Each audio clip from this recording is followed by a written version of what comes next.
እኛ ከመጀመሪያ ጀምሮ ያየነውን የሰመነውን በእጆቻችንም የያዝነውንና የዳሰስነውን እናወራለናል። የተዳሰሰው ነው የኢየሱስ ክርስቶስ አካል የተዳሰሰ ነው።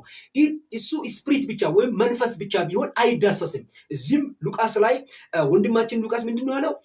በዘገበልን ክፍል ላይ ኢየሱስ ክርስቶስ እጆቹንና እግሮቹን አሳያቸው የሚለውን ነገር ይነግረናል ማለት ነው። ስለዚህ ይሄ ነገር ምንድነው የሚያሳየው?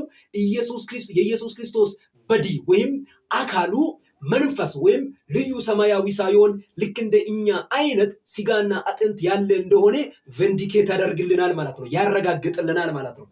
እንዲሁም በዚሁ በተጨማሪ ጌታችን ኢየሱስ ክርስቶስ የለበሰው ስጋ ሰማያዊ ወይም ልዩ መንፈሳዊ ሳይሆን ልክ እንደ እኛ አይነት መሆኑን የሚከተሉት ከዚህ በኋላ የሚያነሳላቸው የመጽሐፍ ቅዱስ ክፍሎች ያረጋግጣል ማለት ነው።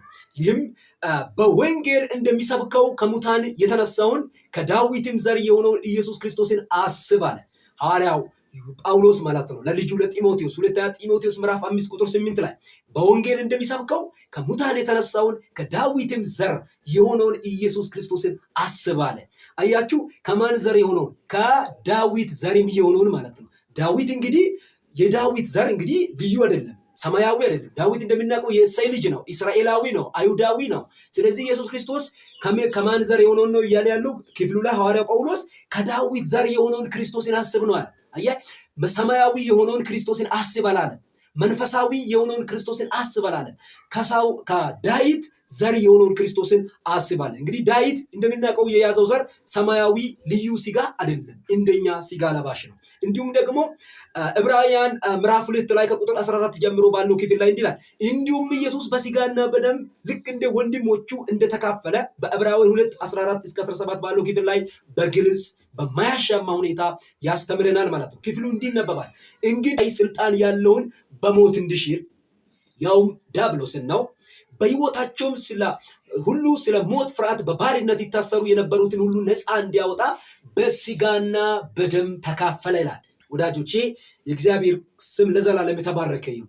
በስጋና በደም ተካፈለ ማን? ኢየሱስ ክርስቶስ። ኢማጂን ተካፈለ ካለ በኋላ ቁጥር 16 ላይ የአብርሃምን ዘር ይዟል እንጂ የያዘው የመላእክትን ዘር አይደለም። አያችሁ፣ የአብርሃም ዘር ነው ጌታ ኢየሱስ ክርስቶስ የያዘው። እኛ ቃሉን አጣምመን ካልፈተነው አጣምመን ካልተረጎምነው በስተቀር ሊትራሊ ቃል በቃል ምንድነው የሚለው? ኢየሱስ ክርስቶስ የተካፈለው ስጋ የአብርሃምን ስጋ የአብርሃም አይነትን ስጋ የያዘው የአብርሃምን ዘር ነው የያዘው እንጂ የመላእክትን አይደለም ማለት። መንፈሳዊ መላእክት እንደምናውቀው መንፈሳዊ ስፒሪቹዋል ቢኢንጎች ናቸው፣ መንፈሳዊ ፍጡራን ናቸው መላእክት። ኢየሱስ ክርስቶስ ግን የያዘው ዘር የመላእክትን አይነት ዘር አይደለም፣ የአብርሃምን ዘር አይነት ነው። ቁጥር 17 ላይ ምንድነው ያለው?